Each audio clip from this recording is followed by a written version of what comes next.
Olá, sejam bem-vindos a mais um podcast. Aqui Pode Mais com Jussiane Vieira. E Cláudia Bear. E hoje nós temos um convidado mais que especial e com muitas curiosidades. E quem vai apresentar ele hoje é a Cláudia. Apresenta aí, Cláudia.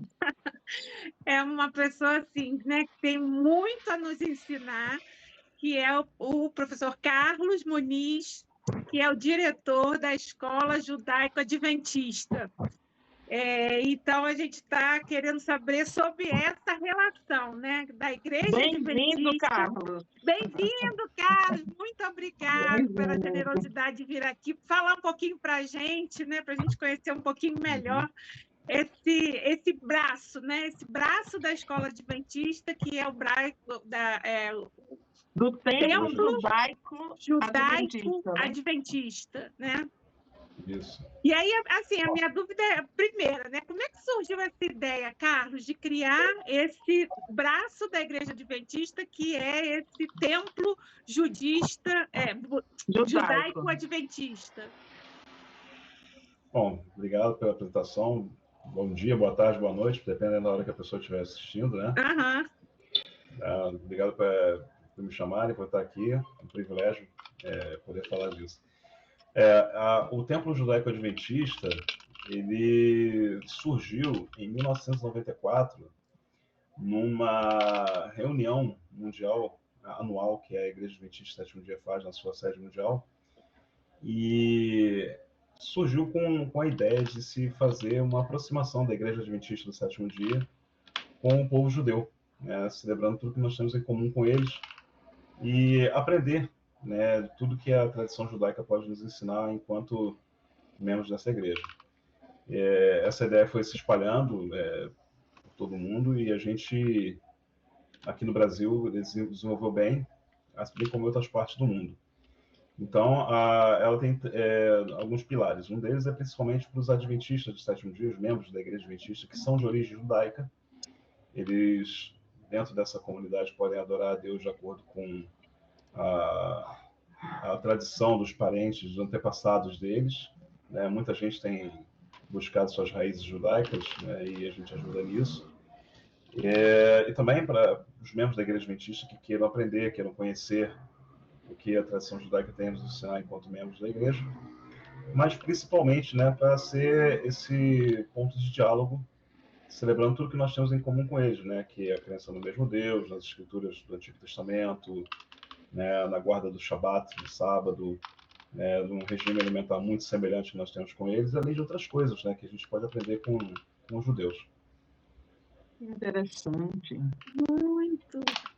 Mas, assim, além dessas características que já são comuns, né, como você falou do Shabat, a questão da alimentação também, né, que já é comum da Igreja Adventista para o judaísmo.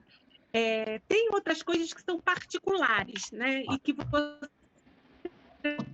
vocês, desse núcleo, desse templo, vocês respeitam e comemoram, né, e seguem. Quais são essas características que são diferentes, né, que são diferenciadas da Igreja Adventista tradicional? Porque a Igreja Adventista tradicional, ela tem um culto, né, um serviço ou celebração muito semelhante à das igrejas cristãs protestantes tradicionais, especialmente da Igreja Presbiteriana, né, que é uma adoração assim, um pouco mais formal. Mas a gente tem a liberdade de fazer um culto no Shabat diferente, porque a gente precisa trazer um ambiente no qual o judeu está familiarizado. A gente usa kippah na cabeça, né, o talit, que é o chá de orações, né, que tem as franjas, a gente faz as leituras dos textos em hebraico, as músicas que se cantam lá também são em hebraico, e toda a celebração lá é diferente, porque eu sempre digo para as pessoas, você até pode levar um judeu para uma igreja adventista normal, tradicional, mas ele vai poder entender pouco. Agora, quando ele estiver no ambiente que ele está familiarizado, que ele conhece bem, então ali ele vai estar num ambiente que ele pode entender o que a gente tem para dizer a eles, né? e isso facilita o intercâmbio de ideias, porque a mente deles funciona de maneira diferente, né? O ambiente para eles é tudo, e isso vem de uma consciência, de uma mentalidade oriental, diferente de nós que fomos educados para termos o pensamento ocidental, né, grego. E para eles é tudo bem diferente. Então a Igreja Adventista ela permite, né, que nós façamos tudo diferente no sábado. Na mesma hora que a Igreja Adventista está fazendo o seu serviço comum, que é igual no mundo todo, a gente está fazendo um serviço parecido com aquele que você vê numa sinagoga, por exemplo. E em questão do estudo, né? A Igreja Adventista é mundial, todos estudam a mesma lição. No caso vocês também estudam a mesma lição no Templo Judaico Adventista? Também, a gente mantém essa universalidade da igreja, só que a nossa lição é a mesma, que está sendo estudada em qualquer igreja adventista, mas a gente faz uma edição contextualizada, com uma linguagem judaica. Uhum. Né? Por exemplo, quando se fala em Jerusalém, na nossa lição está falando Yerushalayim. Né? Quando fala o nome Jesus, a gente põe Yeshua. E, por exemplo, no tempo do fim, né, a gente fala Harit Hayamim, no mundo vindouro, né, o Lan Rabá. A gente põe uma linguagem judaica, que é o que a gente fala, né? Se a lição da escola sabatina cair na mão de um judeu, que seja nossa. Porque aí está a linguagem que exatamente contextualizada para a maneira que ele possa entender. É cultura, está ali no culto, cultuando e, ao mesmo tempo, aprendendo tanta coisa diferente, né? É verdade. Mas segue assim, segue o estudo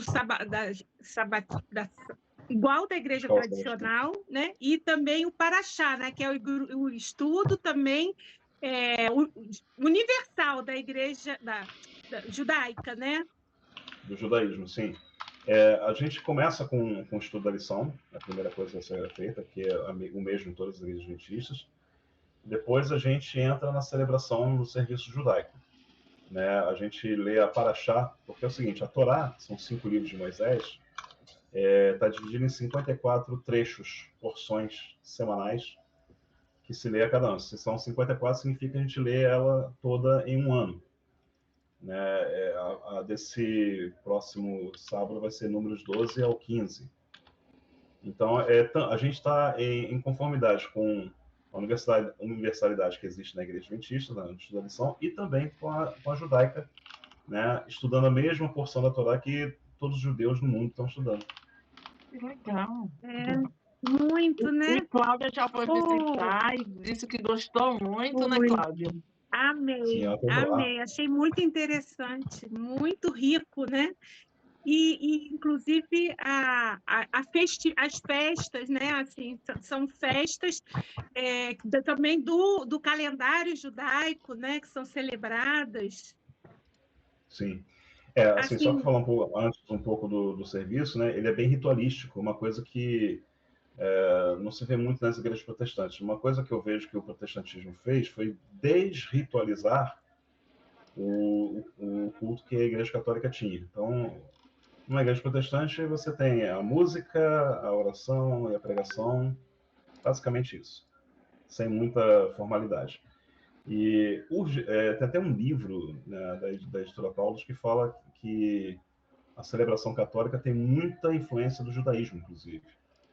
Um ritual muito forte, muito presente, e é aquele que você viu, né, Cláudia? Uhum. A gente anda com o rolo da Torá no meio da congregação, eu abri lá, fiz a leitura do texto, né, o texto semanal, então a gente entende isso dessa parte. Sobre as festas, né, a gente também guarda o que a gente chama de festas bíblicas. Né? Muita gente fala festas judaicas, não, são festas bíblicas. Contando assim, a partir do calendário judaico, a primeira festa é a festa das trombetas, ou Rosh Hashanah, que é o ano novo deles, né? Hoje a gente está no ano de 5.786 do calendário judaico. Tem até uma brincadeira que o Rabino fez aí, se você quiser viajar para o futuro, siga o calendário judaico, que já está no 5.786. Então ali é a celebração do Ano Novo, mas ele anuncia que a partir de 10 dias dali vai haver a principal festa do judaísmo, que é o Yom Kippur, ou dia da expiação, o dia do perdão. Então a pessoa tem 10 dias para se reconciliar com Deus e com o próximo, para se acertar com todo mundo, para chegar com todos os pecados confessados no dia da expiação. Esse dia é um dia de jejum. Uma semana depois tem a festa de Sukkot, que é a festa da Sukkah, em hebraico, significa tendas, tabernas. O texto cristão está escrito como tabernáculos. É uma festa bem interessante, onde o judeu sai de casa e ele faz as refeições e dorme numa tenda. E ele tem que fazer isso para que ele entenda como era que os antepassados dele viveram enquanto peregrinavam no deserto, depois que saíram do Egito, até entrar no território de Israel.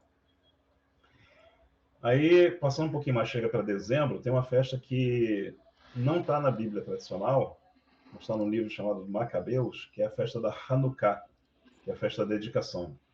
Ela celebra um milagre que aconteceu no ano 168 a.C., quando, naquele tempo, a Grécia dominava o mundo, e os Seleucidas, que era o departamento da Grécia que dominava ali o Oriente Médio, enviou o exército sírio para invadir Jerusalém. Então eles entraram lá, profanaram o templo, contaram com a conivência de alguns sacerdotes, como o texto diz. Mas teve um grupo que não aceitou aquilo, que era um grupo chamado os Macabeus. Eles foram lá e conseguiram, assim, com pouca gente, tirar os sírios, que foram mandados lá pelos gregos, e o candelabro judaico, aquela menorá, né, que a gente conhece, que é um grande símbolo do judaísmo, ele era aceso com azeite. E depois que eles barbarizaram lá dentro do templo, o azeite tinha uma quantidade só para um dia, e aconteceu um milagre, ele durou mais 7 dias.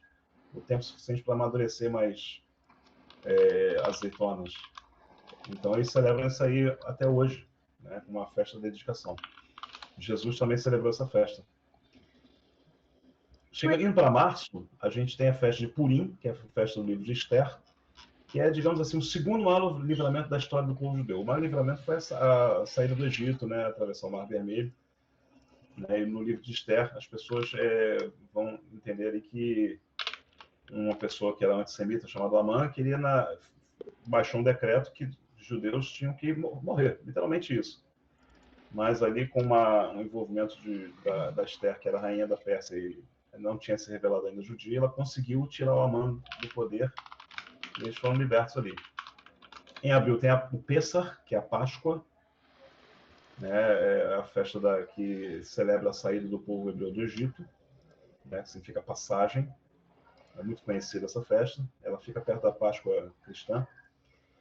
E, finalmente, para maio e junho, tem a festa de Shavuot, que é a de Pentecostes, que é o festa da última grande colheita, né, depois de um período de estiagem no Oriente Médio. E nessa época a gente estuda o livro de Ruth, que é aquela que você esteve lá e viu. Uhum. Né, a gente conhece a história dela. Então a gente tem essas festas todas que a gente celebra ao longo do ano. E essas festas, elas são assim, comemoradas ou vocês repetem algo que aconteceu, assim, de jejum ou de oração? O jejum é no Yom Kippur, no dia da expiação. Sim. As festas são comemoradas, assim, basicamente como um memorial. Sim. Né? E existem grandes lições a serem aprendidas em cada uma dessas festas que a gente tem ali. Então, que vale muito a pena isso. Mas não como um mandamento, né? Porque a maioria delas já cumpriu o seu propósito, né? Como o adventista não entende isso, mas elas não podem ser esquecidas, porque se edifica muito a fé e se aprende muito a partir dela, de cada uma delas. Exatamente. E o culto, ele é 50% português, 50% hebraico, como funciona? Eu diria que ele é 70% português, porque a gente canta músicas em hebraico, né? Tem a leitura do Sidur, que é o guia de liturgia, parte dele em hebraico, não a maior parte, mas uma boa parte, e depois tem a leitura da Torá, algumas bênçãos que são feitas em hebraico, mas assim, para que facilite o entendimento de quem não fala hebraico, tudo que a gente fala a gente traduz em seguida. Que legal, então, assim, cultura, hein? Quem quer falar em hebraico, aí, ó. Fala o endereço aí, Carlos. Onde A acontece? gente tem inclusive, curso de hebraico lá, tá? A gente está no terceiro andar do Colégio Adventista de Botafogo, dentro da igreja tem a escola adventista. E todo sábado, 10 da manhã, a gente está lá reunido, né, para partilhar esse É conhecimento que a Rua da gente adquire. Matriz, né? Assim, Rua da Matriz 16. 16. Gente, Mas quem estiver no Rio de Janeiro ou for visitar o Rio de Janeiro, Rua da Matriz, número 16. 16, todo Terceiro andar. sábado. Isso, todo sábado de manhã no terceiro andar. E a gente está lá sempre para E Carlos, atender todo mundo que é chega o lá. Carlos que dá o curso de hebraico, né, de letramento, ele falou, né, de letramento em É, hebraico.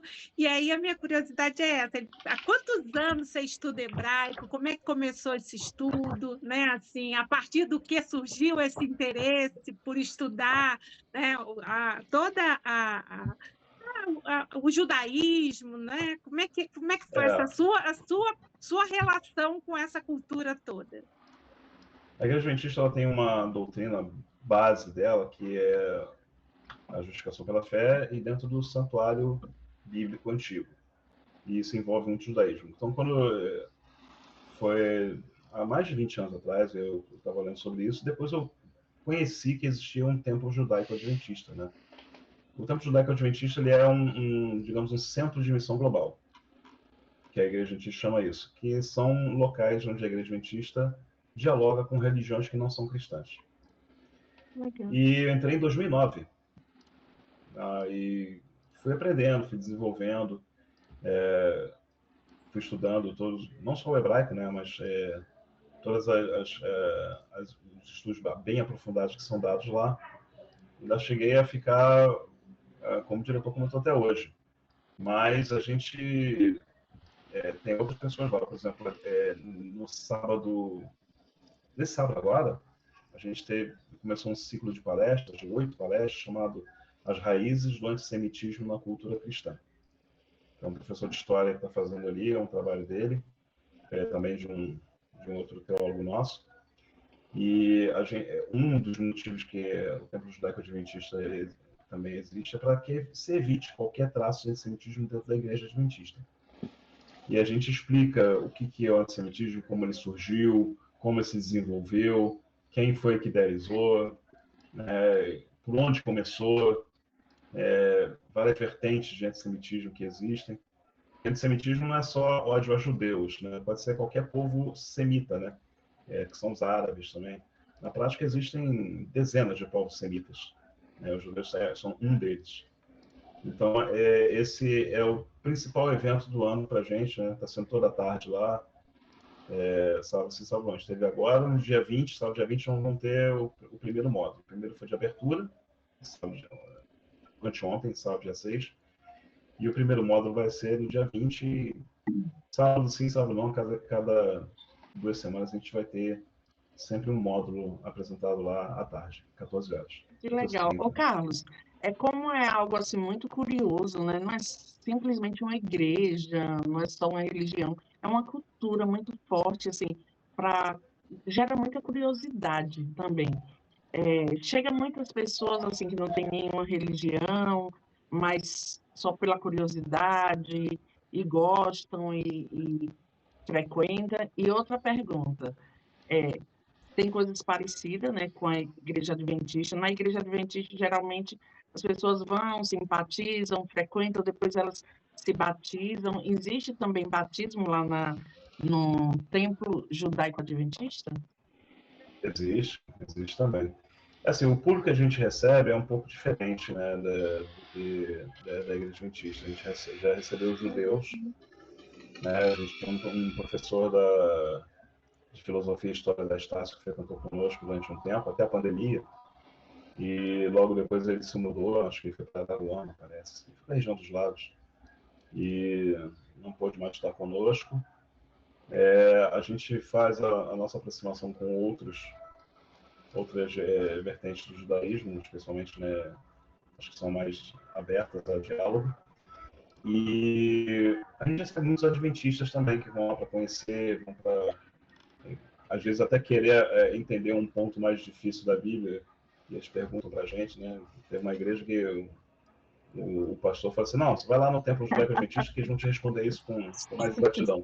Então é uma coisa bacana que a gente virou Que referência, né, de conhecimento a respeito do judaísmo, mostrando que a gente respeita e gosta muito do que eles têm a ensinar. E existe muita coisa para a gente aprender. Eu mesmo aprendi bastante, né, com os escritos judaicos. Tem um autor que é um rabino chamado Abraham Heschel, que era inclusive amigo do Martin Luther King. E eu já li um livro dele chamado O Shabbat, muito bom. Foi atrás de um outro livro dele chamado Deus em Busca do Homem. Então frequentava conosco um professor de filosofia e história da Estácio. E só que veio a pandemia, né? A gente teve que fazer tudo, se reunir em casa, né? Todo mundo fica nas suas casas, e ele mudou para Araruama e não retornou mais. O público que a gente recebe lá, basicamente, principalmente de adventistas, né, que vão para conhecer mais e saber que igreja diferente é aquela, né? E teve até um pastor que falou com os membros da igreja dele, se vocês quiserem saber sobre tal e tal assunto, vão lá na comunidade judaica adventista que eles vão poder responder para vocês. E é bem bacana que a gente diferença dentro da igreja adventista, né? Por esse respeito, por essa admiração que a gente tem pela cultura e pela tradição judaica. No caso do batismo, tem alguma diferença? Vocês vão para um rio? Quem quiser, adventista, quem quiser ser membro de lá, primeiro faz os estudos bíblicos, né? Conhece tudo. Se achar que aquilo é para ela, sentir o coração tocado, a gente tem o ritual também do batismo, né? Que nada mais é do que um ritual de purificação judaico, né? Quando, por exemplo, uma pessoa se feria, né? Ela saísse sangue, né? Então ela tinha que mergulhar dentro de uma espécie de uma piscina chamada mikveh. E isso foi ressignificado, trazendo no batismo, que é para o arrependimento de pecados. A Santa Ceia é parecida ou é diferente da Igreja Adventista? A Santa Ceia é igual? É a mesma. Lá tem o lava-pés? Tem lava-pés, tem o comer o pão sem fermento, peça também. Chama de Seudat Mashiach, né? A ceia do Senhor. A gente acrescenta algumas coisinhas lá, alguns textos em hebraico, alguma coisa, bênçãos em hebraico, né? Mas no básico é o mesmo. A gente só tem pequenos acréscimos para poder contextualizar. Só são pessoas que já são batizadas, que participam, ou qualquer pessoa participa? Como? Que lindo! Qualquer pessoa pode participar. Da mesma maneira que na igreja adventista, qualquer pessoa pode participar da ceia.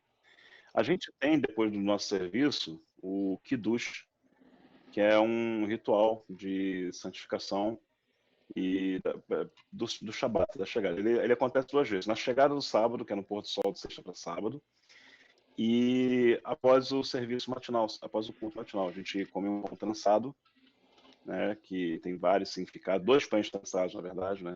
E tem a tradição, né, do encontro entre 2 patriarcas, que era Abraão, patriarca da fé judaica, e Melquisedeque, que era um rei e sacerdote. E eles partilharam entre si o pão e o suco de uva, então o povo judeu faz isso até hoje. Eu até brinco, né, com as pessoas que são adventistas e que vão visitar a gente, e falam assim, olha, na sua igreja não tem Tem muita festa, muito lanchinho, é cultura, aprendendo outro idioma. O pessoal gosta de comidinha lá. É muito rico, né? Muito interessante, muita cultura, né? Muito aprendizado. Agora, Carlos, além desse, você falou que tem o estudo bíblico. Esse estudo bíblico é fora do dia, do horário dos rituais, ou tem algo, é individual? Como é que é? Pode ser individual, pode ser em grupo. Aí a gente faz durante a semana, conforme o pedido da pessoa. Não tem uma formalidade interessados, disso. Né? Tá? E Qualquer aí esse pessoa que estudo quiser. bíblico é o É estudo para quem está interessado. tradicional da Adventista ou é diferenciado também e inclui, né, toda esse conhecimento, né, da cultura judaica que você tem? Ele tem a sequência dos estudos bíblicos adventistas, que você primeiro estuda sobre Deus, depois sobre Jesus, sobre o Espírito Santo, sobre a Bíblia. Vão assuntos assim em parte, mas a gente tem ele contextualizado no judaísmo. Interessante, maravilhoso. Tá? A gente acrescenta alguma coisa dentro desse conhecimento. Porque a sequência de estudo bíblico que a Igreja Adventista apresenta é muito boa. Ela começa bem no básico, até que a pessoa possa ir aprendendo, né? Tipo assim, para você entender o estudo 2, você tem que ter feito 1, e assim por diante. Então a gente usa essa sequência que é muito boa, mas a gente acrescenta um pouco de tradição judaica dentro disso aí. Então a gente tem uma sequência de 16, uma apostila com 16 estudos bíblicos disso daí. Bem parecido com o que é o da Igreja Adventista, mas o nosso tem um algo a mais, um conteúdo a mais, um conteúdo judaico dentro dele. Que interessante, E aí maravilhoso. explica Então, sai também, com diploma, né? muito Sai com interessante. diploma. Sai. Aí explica também os rituais, as tradições, o que duche, tudo isso, as festas. Sim, explica sobre as festas, principalmente sobre as festas, né? Porque elas têm um significado além da celebração, né? Por exemplo, você foi lá assistiu a festa de Shavuot, né? E você entendeu, né? Como foi que Ruth conheceu a Deus através da sogra dela, né? E que a experiência que ela teve, que ela vivenciou, pode ser vivenciada por qualquer pessoa também, está ao alcance de qualquer um. Entendeu? A gente tem essa abordagem mais contextualizada também. Tudo é contextualização dentro da comunidade judaica adventista. Que interessante. Eu estou agora aqui babando, porque estou tão longe. Vem pra cá. Estou Muito pensando na interessante. ideia. Cláudia está me convencendo. Ou ela vai vir para cá ou eu vou para aí. Vamos ver quem vai ter o argumento mais forte. Cláudia já está com um forte aí. Eu já quero frequentar o templo judaico adventista, hein? E vou fazer esse curso, né, do antissemitismo, e o outro curso que o Carlos estava falando também, né, sobre números, né? Existe uma ciência judaica que é muito bacana de estudar, chamada Gematria. Ela estuda os números dentro do texto bíblico. Existem livros da Bíblia, como Daniel, Apocalipse, Daniel no Antigo Testamento, Apocalipse no Novo Testamento. Eu estou usando o Antigo Testamento e o Novo Testamento mais para contextualizar, porque a gente não usa essa linguagem. A gente fala Bíblia hebraica e Bíblia cristã. Mas o Apocalipse foi escrito por um judeu, que era João, né, o apóstolo seguidor de Yeshua, de Jesus. Então tem uma enormidade, uma diversidade muito grande de números ali. Então, uma coisa que é interessante é que no hebraico não existem algarismos. Lá, cada letra tem um valor numérico. É mais ou menos parecido com os numerais romanos. Entendeu? E a junção deles trazem um significado. Então, a gente vai estudando o significado dos números dentro do texto bíblico, que trazem um entendimento muito aprofundado do que está lá. Até mesmo de palavras, né? Por exemplo, a palavra gravidez em hebraico é eraion. Se você pegar o valor numérico de cada letra e somar, o valor dá 271. O que 271 tem a ver com gravidez? Uma gravidez dura 9 meses. 9 vezes 30, 270. Olha que bacana. Sempre passa um pouquinho, né? Então, 271, né? A pessoa pode nascer de 9 meses em um dia. Né? Então, assim. E tem muitos outros exemplos. Esse é um exemplo mais simplesinho, né? Mas você encontra muitos outros exemplos ali, assim, coisas que são impressionantes, né? Como eu falo, você entra em recônditos de Deus que você não imaginaria que existem, né? Eu estou curiosa. Falar alguma coisa aí que você já sabe que não seja tão simplesinho igual a gravidez. Uma palavra que dê um resultado legal. Fiquei curiosa Por agora. exemplo, lá no Apocalipse, Sim. está dizendo que o número da besta é o 666. É 666. O número da besta, né? Sim. Então, todo mundo põe isso como uma coisa maligna, perigosa, terrível, né? Mas, na verdade, é o seguinte, aquilo é bem mais simples do que se imagina, tá, na verdade, quando você estuda a Gematria. Primeiro que no original grego não está escrito 666. Ele não colocou centena, dezena, unidade. No original grego está assim, o número dele é 6, é 6, é 6. 6 na Gematria é o número do homem. E por quê? Porque o homem foi criado no 6º dia. Então, e no hebraico não existem superlativos, né? Grandíssimo, paupérrimo. Então, tudo que no hebraico precisa ser enfatizado, como os superlativos fazem, eles falam 3 vezes. Né? Por exemplo, tem um texto lá no livro de Isaías que os anjos, os querubins, encontram Deus, eles falam: Santo, Santo, Santo é o Senhor dos exércitos, toda a terra está cheia de sua glória. Se eles usassem uma linguagem ocidental, eles diriam Santíssimo. Então, o Apocalipse ele foi escrito em grego, mas ele reflete o pensamento judaico.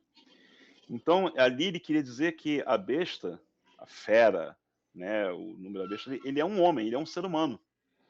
Não é um animal de aparência estranha, não é o Satanás, né? Nada, é um ser humano. E ele quer enfatizar isso muito bem, né? Outra coisa muito bacana que você entende estudando a Gematria é que, assim, logo no primeiro capítulo de Mateus, e Mateus escreveu o evangelho dele para os judeus, ele fala assim no final, quando ele conta assim, de Abraão até Davi, são 14 gerações. De Davi até o exílio em Babilônia, são 14 gerações. Do exílio de Babilônia até Jesus, são 14 gerações. Aí vem de novo aquele negócio do 3, outra vez, né? 14, 14, 14.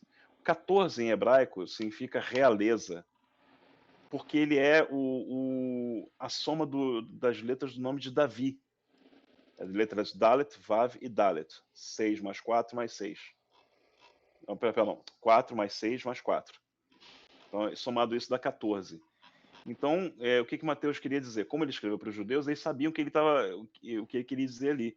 Ele falou 3 vezes que Jesus, Yeshua, era um rei. E ele enfatizou isso. Por isso ele escreveu esse 14 3 vezes. Não foi assim, tá organizadinho, tá bonitinho. Até tá. Mas não é esse o principal. Ele queria dizer isso. Então, você estudando a Gematria, você aprende o significado desses números dentro da Bíblia. E quem dá esse estudo para nós é um professor da UFRJ, que fez um mestrado que incluiu isso dentro dele. Ele descobriu muito mais coisa. Eu apresentei isso para ele, só que agora ele sabe muito mais do que eu agora, depois disso. Porque ele se aprofundou. Você que observou isso antes dele estudar? Eu apresentei para ele, você que é de matemática, professor de matemática, você vai gostar disso aqui e tal. Eu mostrei para ele e gostou. Aí ele se aprofundou e está trazendo as pérolas. Se aprofundou. Nossa, ele descobriu cada coisa impressionante. Que Coisa que eu mesmo não sabia. Tudo aí, hein, Cláudia? Mas ele é judeu ou não? Esse estudo não. É judeu ou não? O estudo é. O professor não. Mas o estudo é. E como é bem aberto, a literatura é bem aberta, ele incluiu isso no mestrado dele. Né? Ele deu palestra até para outros professores. Ele, assim, o mestrado dele fala do código DNA, do T, G, C, A, aquelas letras do DNA. Ele descobriu isso dentro da Gematria também. Gente, que coisa! Ele incluiu isso, né, dessa parte da codificação do DNA e como que a Gematria também descobre isso aí. E tem muita coisa lá. Existe um livro do Rabino Gilberto Ventura, acho que é Descobrindo os Segredos da Torá, acho que é isso, ele explica muito mais coisas ali. Eu ainda não tive a oportunidade desse livro, pura falta de tempo, infelizmente. Mas eu peguei uma edição que tem 10 páginas, já fiquei doido para ler tudo a respeito disso. O judaísmo, assim, até onde eu tenho conhecimento, tem a Torá e tem o Talmud. né? Uhum. Você nesses estudos, por exemplo, de alguém queira estudar, fala também sobre Talmud ou fica mais restrito à Torá, quer dizer, a Bíblia judaica? A Torá, são 5 livros que Moisés escreveu. E é a base de toda a Bíblia. Ela tem ensinamentos Jesus, Yeshua, cita a Torá várias vezes para dar base aos ensinamentos dele. O restante dos textos que é da Bíblia hebraica, ou Antigo Testamento, também estão incluídos nela. Mas a gente, como o Templo Judaico Adventista, dá atenção também ao Talmud. Né? A gente aprende coisas ali a respeito que, por incrível que pareça, encaixa certinho com o que a gente acredita por nós sermos adventistas. Né? Ensinamentos que... Porque existia assim, antes de Moisés, a Torá, o conhecimento, eram orais, eram passados de pai para filho. A maior parte deles, Moisés escreveu e botou naqueles 5 livros. Ele escreveu as leis, são 613 leis. E o Talmud, ele foi escrito logo depois da destruição do Segundo Templo, em 70 da Era Comum, no ano 70 depois de Cristo. Porque eles tinham temor de que aquele conhecimento se perdesse, então eles anotaram tudo. E depois foram anotando comentários de vários rabinos a respeito de interpretações sobre o texto da Torá. A base do Talmud é a Torá, que tem o Talmud, a Mishnah, a Guemará, isso tá tudo, são escritos de comentários do texto sagrado, e eles deixaram tudo ali. Então, o Talmud é complicadíssimo, né? E você não fala assim, eu quero comprar um Talmud, fala assim, qual volume? São 73. O quê? São 73 volumes do Talmud. Não é um livrozinho assim. São 73 calhamaços pesados, de muitos comentários que foram sendo feitos, foram sendo escritos com o passar dos tempos, dentro dos que os sábios do judaísmo foram acrescentando, né? Interpretações, né? Histórias de discussões entre um e outro. Né? Porque assim, o cristianismo em geral, cada igreja cristã, ela é muito uniforme. A gente, como adventista, a gente entende que a igreja adventista se eu for numa igreja adventista em Angola, por exemplo, eu vou encontrar a mesma coisa que eu encontro aqui. Claro, tem diferenças culturais, né? Da música, especialmente, né? Daquilo que eles são como seres humanos, mas eles acreditam na mesma coisa, a organização é a mesma. Então, para quem está acostumado, para um adventista está acostumado à uniformidade da igreja adventista, ele não vai encontrar isso no judaísmo. Um amigo meu disse que não existe judaísmo, que são judaísmos.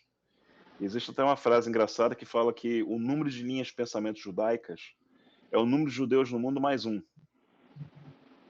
Quer dizer, cada judeu que nasce é uma nova linha de pensamento.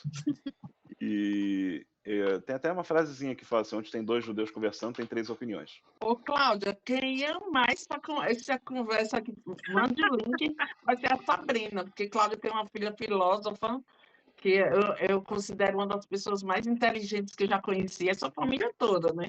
Porque na casa de Cláudia só tem gênio. Sabrina ia mais essa conversa aqui. Eu mesma estou assim, interessadíssima em continuar o estudo, né? Porque ali no sábado tem um estudo pequenininho, mas só da Torá, né? E tem tantas outras informações, como você está falando, né? Você mesmo estudou o Talmud e faz esse estudo com quem tiver interesse em conhecer. Estudar o Talmud mesmo não estudei assuntos dentro dele. Estudar o Talmud é coisa assim de rabinos que estudam a vida toda. Mas eu peguei diversos assuntos assim que estão bem de acordo com o que eu vi assim, eu sempre acreditei nisso aqui, né? E a Igreja Adventista contribuiu para isso. Que legal. Mas assim, uma profundidade muito grande, né? É uma coisa impressionantemente... não dá para medir. Não dá para medir o tanto que aquilo vem de Deus, né? Então, Deus que é infinito, né? Ele trouxe um conhecimento infinito também para aproximar de Deus, né? Ver coisa assim tão na íntegra, né? Uma coisa interessante que eu vi até um pastor adventista antigo acredita é o seguinte, que uma pessoa pode começar a estudar a Bíblia no início de uma vida bem longa e no final dessa vida ainda descobrir coisas novas. É bem por aí. É bem por aí. Cláudia, aprenda muita coisa aí para me ensinar, tá? Eu estou falando assim, Carlos, porque ela foi minha professora quando eu estava Ah, na graduação de psicologia. Ó, que legal. Ela é responsável pela maioria dos psicólogos do Rio de Janeiro. Ju, Já é mas, aposentada e continua ainda ensinando. E assim, mas é uma ela pesquisa. tem uma facilidade, sabe? A simplicidade dela, uma facilidade de ensinar coisas difíceis que parecem ser fácil. Então, ela vai aprender essas coisas difíceis e vai me ensinar, hein, Cláudia? Sua missão. Agora sou eu que vou aprender com o Carlos, né, Ju? E aí, quando você puder, a gente estuda junto. Com Mas Carlos certeza. tem essa habilidade, né, de ensinar coisas difíceis de forma que pareçam simples, né? Assim, eu tinha uma professora na faculdade, eu estudei letras, eu sou profissional de TI, mas eu estudei letras, não completei, né? E ela falou assim que quem sabe algum assunto, explica ele com termos simples. Quem sabe, quem conhece qualquer tipo de assunto, qualquer área profissional, qualquer coisa, explica tudo com termos simples. Se a pessoa usa vocabulário muito rebuscado, muito difícil, pode saber que ou ele sabe só para si, ou não sabe. Ela dizia isso pra gente. Maravilhoso, eu quero muito aprender. E aí, assim, então você já falou, né? Quem tiver interesse, né? Esse templo está aberto para as pessoas conhecerem. E esse ritual, né, é um ritual que lembra muito as celebrações semanais, né, da sinagoga, é isso?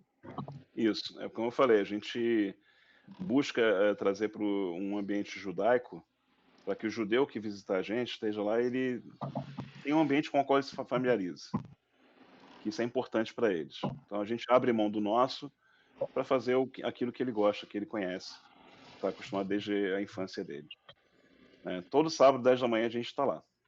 Ô, Carlos, uma curiosidade também é porque quando se fala assim, igreja evangélica, tal, as pessoas têm aquela questão assim, o pessoal só pensa em dinheiro, vão querer pedir oferta, eu queria saber se tem algum custo para a pessoa que vai aprender hebraico, que vai fazer esses cursos com vocês, como é? Como funciona? Nenhum, tudo de graça. A gente está ali Quantos fazendo zeros? com alegria. Quantos zeros? Todos os zeros. Acho que 1 0 basta. Pronto, um zero. Então, gente, não tenha medo, só vá lá. Rua da Matriz, Número 16, terceiro andar. número 16, terceiro 16, andar. terceiro andar da Escola Adventista, no sábado. É isso aí. Se eu tivesse aí, eu já ia ser aluna. Então, quem tiver, aproveita. Pois é. E também, assim, a gente, é só para avisar, no dia 25/7, a gente não vai abrir, porque vai ter reinauguração do nosso pessoal lá de São Paulo, estão prometendo uma festa grande. Quem quiser pode ir lá com a gente também, para conhecer de lá, uma das nossas principais sedes. E vai ser em São Paulo? A gente vai passar o sábado lá com eles. Eles querem fazer uma festa bem grande na inauguração deles e aí, assim, já tem uma lista de nomes, aí fala assim, olha, se todo mundo aqui for, a gente não vai nem valer a pena abrir aqui, né? Então a gente vai ficar. Só para ilustrar, estou falando aqui da Cláudia, comunidade coloca do teu Rio. nome aí na lista, Cláudia. Vai com a gente, Cláudia. Você vai gostar muito, vai ser Sim. divertido. É dia 20 quanto? 25/7. 25 de julho. Olha, Cláudia, eu vou pensar nisso. Quem sabe eu estarei aí também. Olha, Ju, que maravilha! Vem para lá com a gente. Só para ilustrar, assim, nós estamos aqui no Rio, mas tem outras comunidades como essa, espalhadas pelo Brasil e pelo mundo. Aqui no Brasil, além da nossa do Rio, tem Belo Horizonte, São Paulo, Campinas, Curitiba, Florianópolis, Manaus, tem Buenos Aires, tem uma tem uma comunidade judaica adventista universitária, que é dentro da Universidade Adventista del Plata, que é no interior da Argentina, Montevidéu, Santiago, Caracas, na Venezuela, tem algumas nos Estados Unidos, bastante na Europa, tem na Austrália, Nova Zelândia, até no Tahiti. Tá espalhado lá. E tem uma que é muito especial para nós, é uma que está em Kiev, na Ucrânia. O nosso pessoal lá está lutando com as dificuldades que a gente sabe que estão acontecendo na Ucrânia. Uhum. Então, eles têm tido uma história muito bonita de resistência, sabe? E que tem inspirado a gente, né? Muita gente ofereceu para eles, olha, vem para cá, sai dessa situação de guerra aí, mas eles não, eles querem continuar lá para poder ajudar as pessoas, trazer um conforto espiritual, uma boa palavra para quem conhece eles, e eles têm tido isso lá. Eles se reúnem no Centro Médico Adventista de Kiev, e nos primeiros dias da guerra, enquanto o bombardeio estava acontecendo, o bombardeio russo acontecendo lá de fora, eles estavam no subsolo reunidos, cultuando, dividindo pão, alimento lá com as pessoas. E a gente entendeu que eles têm essa missão lá. Estão em perigo, mas tem sido assim de uma coragem impressionante o que eles têm apresentado lá. Bonito. Muito bacana, né, Ju? Muito bem. E conhecimento nunca é demais, né? E é um conhecimento muito profundo, né, Carlos? É muito, muito. Quanto mais a gente pergunta, mais a gente quer saber, né? Assim, modéstia à parte, né? Eu, como adventista, posso dizer que a Igreja Adventista ela tem um conhecimento bíblico bem aprofundado. Ela estuda a Bíblia com mais afinco, com mais atenção, porque eu já fui de outra denominação e pude perceber isso. E aí, quando ela se alia ao judaísmo, né, para entender a raiz de tudo que ela crê, a gente conseguiu aprofundar ainda mais, entender ainda mais do que a gente acredita, né? E isso vem sendo muito importante para a gente entender a raiz de tudo que a gente crê. E a gente mostra isso para as pessoas, né? Olha, você acredita nisso aqui por causa disso aqui. Você acredita em conceito A porque o conceito B tem a ver com ele. É a origem disso tudo. Então, tem sido muito compensador para nós isso. E é uma mensagem completa, né, que fala sobre adoração, fala sobre o cuidado, né, com o templo do Espírito Santo, que é o próprio corpo. Então, é mensagem sobre tudo. Eu também, eu já fui de outra denominação e me apaixonei por Deus quando eu conheci a mensagem adventista, porque eu achei ele muito justo, né? Porque eu aprendia que quem não fosse para o céu iria sofrer eternamente no inferno, com aquela questão assim, lúdica, né? Um diabo, ia ter uma vida eterna ruim ou uma boa. E enquanto criança e adolescente, eu ficava revoltada. Eu tinha medo de Deus, né? Eu dizia, mas eu não pedi para nascer. E agora eu estou condenado ou a viver eternamente sofrendo ou a ir para o céu. E eu não sabia o que fazer. E quando eu conheci sobre a morte, né, o estudo sobre a morte na Igreja Adventista, que é exatamente do Jardim do Éden. Se comerdes desse fruto, certamente morrerás. Então ele não falou, você vai sofrer eternamente. Não, quem não for para o céu, certamente morrerá. E isso eu achei muito justo, eu achei muito amor, sabe? Porque a gente entende isso como um ato de amor de Deus, mas o estado do homem na morte, que é uma das doutrinas diferenciais da Igreja Adventista, né, que depois que a pessoa morre, a gente acredita que ela permanece inconsciente. Uhum. E isso eu acho que é um ato de misericórdia de Deus para quem está ali, porque imagina, por exemplo, eu perdi meu pai já há 6 anos. Nesse período aí que eu estive sem ele, eu passei desempregado. Graças a Deus eu tinha como me manter e tal. Mas imagina se ele tivesse consciente ali, vivendo desempregado, sem poder fazer nada por mim, né? Sabendo que eu estava aqui tenso e passando, querendo arrumar outro emprego, graças a Deus consegui. Mas durante aquele período, quando eu passei por situações assim, era ele que me socorria. Agora imagina, ele está no céu, que seria supostamente no céu, que seria um lugar bom. O céu deixa de ser um lugar bom. Uhum. Porque as pessoas estão lá sem poder ajudar os seus parentes que ele deixou na terra. Então, o estar inconsciente é um ato de amor e de misericórdia de Deus. Então, isso que me atraiu. Eu, quando era criança, eu tive essas sensações que você teve, né? Quando teve a morte da minha avó e tal. Vou estar no céu com Jesus. Tal. Não, desculpa, com todo respeito, mas isso não é bíblico. E a gente tem esse entendimento que estar inconsciente é um ato de amor de Deus, de misericórdia dele. Exato. E isso a gente aprende lá também, a gente estuda lá também. Muita coisa lá que é... Eu não vou ficar dando spoiler, não. Dá spoiler, porque gera curiosidade. Só um pouquinho. Muito bom, Carlos. E aí, Cláudia, já aprendeu alguma palavra em hebraico? Ó, Shabbat Shalom ela aprendeu. Fala aí, Cláudia. Shabbat Shalom. Com Viu? certeza, Shabbat Shalom, aprendi. Inclusive, tem uma música linda que é cantada em hebraico lá na cerimônia, né, que repete isso várias vezes, mas era uma melodia muito conhecida, né? Aí o Carlos falou que era do Silvio Santos, que era judeu, e aí transformava, né? Usava a melodia na música e fazia com outra letra, né? Eveno Shalom Aleichem, que significa paz esteja com vocês. Canta um pouquinho Aí, aí, né, quem- Cláudia? Ó, eu exploro. Quem conhece Canta a um música, pouquinho assim, dela aí. Evenu Shalom Aleichem, Evenu Shalom Aleichem. A música é assim. Mas o Silvio Santos, ele fazia no programa dele assim, que seja mais esse dia, todo de amor e de alegria. Né? Ele adaptou isso para os programas dele. Eu lembro dessa música. Que legal. Então, quem passou Não a é, Ju? infância e adolescência vendo o Silvio Santos conheceu. Que legal. Quanta coisa interessante. Aliás, a história do antepassado dele é incrível, né? Como ele já contou, do Dom Isaac Abravanel, que era um rabino e economista, né? Eles valorizam muito o lado do intelecto. Ele tinha levantado as finanças de Portugal e na Espanha ficaram sabendo dele, os reis da Espanha, Fernando e Isabel, trouxeram ele para lá para que ele pudesse fazer o mesmo com as finanças do reino da Espanha, né? Só que dentro do palácio espanhol andava uma pessoa muito conhecida, o chefe da Inquisição espanhola, que era o Tomás de Torquemada.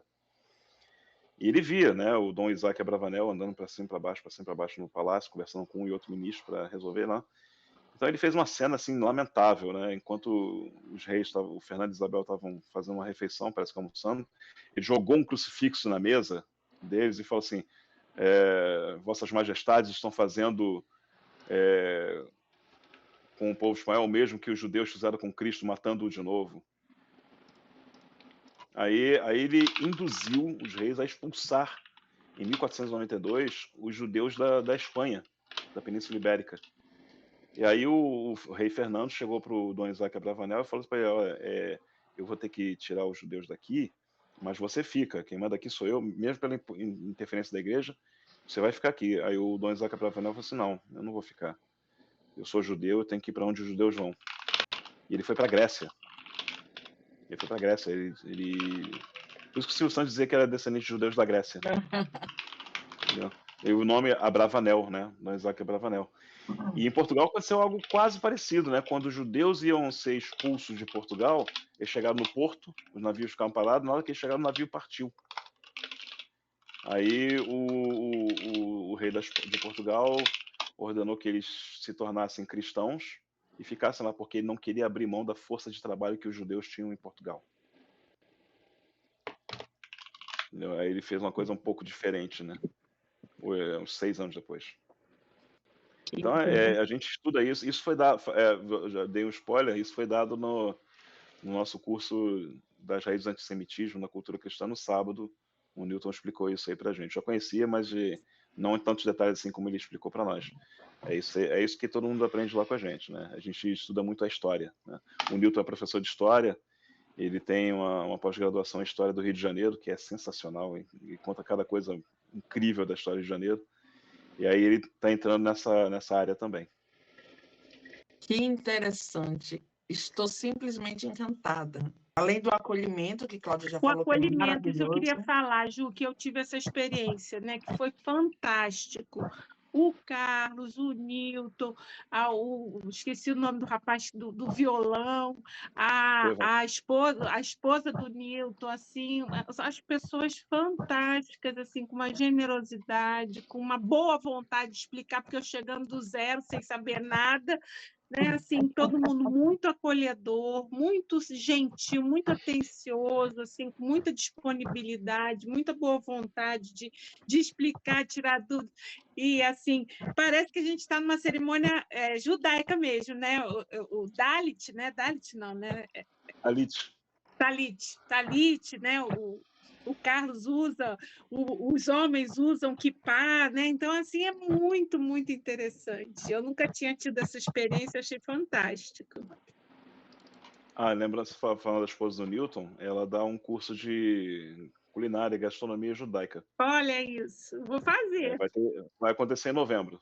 Ela já fez um agora em maio e vai fazer outro em novembro. Que maravilha, quanta coisa maravilhosa, gente. Muita coisa. A gente faz esses eventos todos durante um ano para manter o espaço em funcionamento constante, né? A gente não pode parar. A gente gosta de preencher o tempo ali para que as pessoas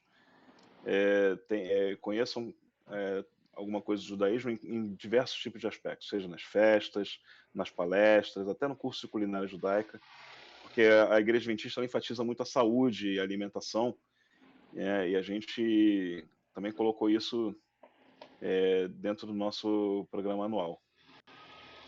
Muito bom. Então, queremos agradecer, Carlos, você, pela Muito obrigada, isso aí, pela boa vontade, por tanto conhecimento, né, por compartilhar. E dizer que admiro, né?